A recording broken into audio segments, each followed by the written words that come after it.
Hi, I'm Lanny and this is Preserving Today, a Greener Postures project. Today I want to talk to you about my kitchen philosophy and how I run my homestead kitchen. Today's video isn't going to be to show you how I do a thing, it's going to be how I do all the things. How I get so much done in my kitchen in a reasonable amount of time without being stressed out about it. So I believe my kitchen, just like my homestead, is a living thing. It needs care, it needs fed and watered, it needs cleaned, and in turn, it provides things for me. So rather than thinking of my kitchen as a place for me to make something that I will soon consume, I think of it as a way for me to create things that will continue caring for us for weeks, months, and years to come. So think of it like a bank account. With your bank, you make deposits and you can make withdrawals. If you withdraw more than you've deposited, then you have a deficit. You've overdrawn your account.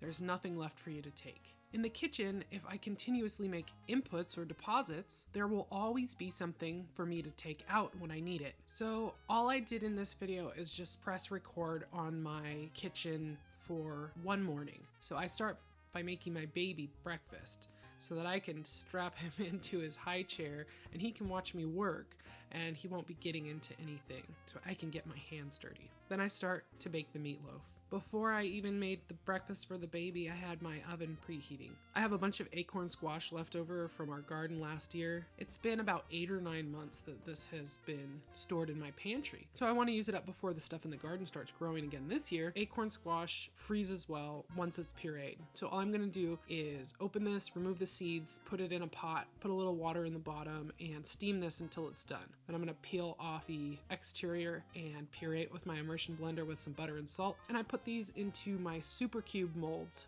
Next, I got chicken on sale at the store this week. So I saw it was on sale and in these family packs, and we don't have our own homegrown chicken right now. So I jumped on this opportunity.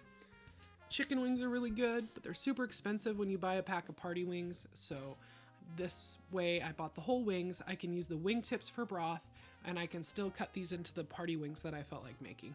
Before I even started cutting this chicken, I quickly made this marinade from soy sauce and rice vinegar and a few other flavorings, sesame oil. And this will be where I marinate my chicken wings. While I had clean hands, I also pulled Ziploc bags and labeled them.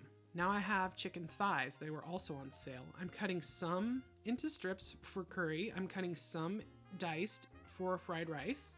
And I'm leaving the rest whole in another bag to put in the freezer for a different time.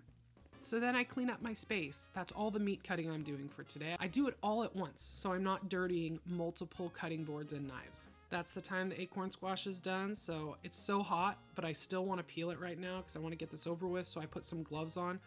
Then I've got a little butter and salt and pureed it with my stick blender. I'll put links to the stick blender and this great enameled cast iron Dutch oven in the description of the video. These things are great. Super Cube, S-O-U-P-E-R cubes. They are silicone molds that are exactly portioned to 1 cup or 2 cups. I think they have half cups, maybe even a smaller one. Then you stick it in your freezer. Once it's frozen, the silicone mold allows you to easily pop these things out and put them into a Ziploc bag, put them back in your freezer so that you're not taking up container space in your freezer. It has been very nice.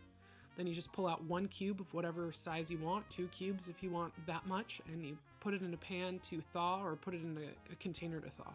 So those are in the freezer, so I start to cut some broccoli. This stuff needs to be used up or it's gonna go bad. I'm gonna make fried rice. I cut some bell pepper and carrot, that'll be for the curry, and green onion will be both for the curry and the fried rice. I also have some cilantro, chop that up for the curry as well. The meatloaf is done and I moved it out to cool. Now I'm slicing the sourdough that I have. It's starting to get stale. This will be for the meatloaf sandwiches.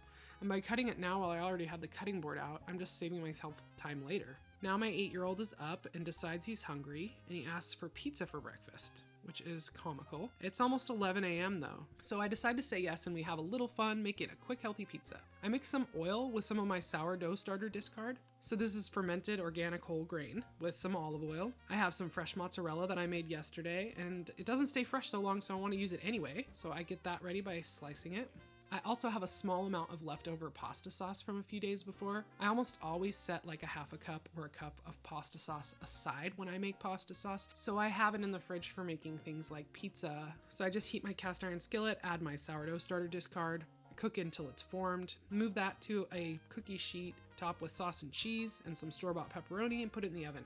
While that's baking, I slice this meatloaf. It's now cooled down. I put it in a container to go in the fridge, so then I can just pan fry those slices later to make crispy meatloaf sandwiches. And then we get to sit down and eat our makeshift pizzas. 4 days of dinner prep done, including breakfast for kids and lunch. So now there's no produce in my fridge that's about to go bad. All of it's prepped, all of it has a plan and a place, and all of it will be used within the next 4 days. Thanks so much for watching. I'm Lanny, and this was Preserving Today, a Greener Pastures project.